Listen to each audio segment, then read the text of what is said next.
नमः शिवाभ्यां नवयौवनाभ्याम् परस्पराश्लिष्टवपुर्धराभ्याम् नगेन्द्रकन्या वृषकेतनाभ्याम् नमो नमः शङ्कर पार्वतीभ्याम्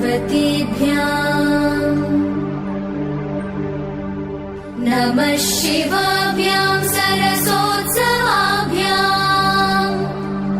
नमस्कृताभीष्टवरप्रदाभ्याम् नारायणेनार्चितपादुकाभ्याम् नमो नमः शङ्कर पार्वतीभ्याम् नमः शिवाभ्यां वृषवाहनाभ्याम् विरिञ्चि विष्णु इन्द्रसुपूजिताभ्याम् विभूतिपाटीरविलेपनाभ्याम् नमो नमः शङ्कर पार्वतीभ्याम् नमः शिवाभ्यां जगदीश्वराभ्याम् जगत्पतिभ्यां जय विग्रहाभ्याम्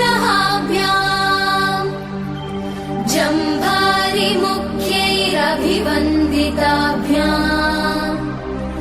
नमो नमः शङ्कर पार्वतीभ्याम् नमः शिवाभ्यां परमौषधाभ्याम् पञ्चाक्षरी पञ्जररञ्जिताभ्याम् प्रपञ्चसृष्टिस्थितिसंहृताभ्याम् नमो नमः शङ्कर पार्वतीभ्याम् नमः शिवाभ्याम् अतिसुन्दराभ्याम्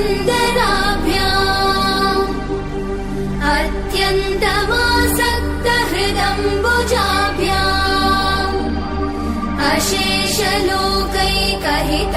अशेषलोकैकहितङ्कराभ्याम् नमो नमः शङ्कर पार्वतीभ्याम् नमः शिवाभ्यां कलिनाशनाभ्याम् कङ्कालकल्याणवपुर्धराभ्याम् कैलासशैलस्थितदेवताभ्याम् नमो नमः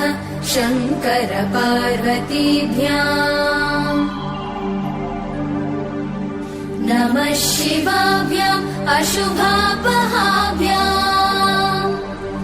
अशेषलोकैकविशेषिताभ्याम् अकुण्ठिताभ्यां स्मृतिसंवृताभ्याम् नमो नमः शङ्कर पार्वतीभ्याम् नमः शिवाभ्यां रथवाहनाभ्याम् रवीन्द्रवैश्वानरलोचनाभ्याम् राकाशशाङ्काभमुखाम्बुजाभ्याम् नमो नमः शङ्कर पार्वतीभ्याम् नमः शिवाभ्यां जटिलन्धराभ्याम् जरामृतिभ्यां च विवर्जिताभ्याम् जनार्दनाब्जोद्भवपूजिताभ्याम् नमो नमः शङ्कर पार्वतीभ्याम् नमः शिवाभ्यां विषमेक्षणाभ्याम् बिल्वच्चदामल्लिकदामभृद्भ्याम् शोभावती शान्तवतीश्वराभ्याम् नमो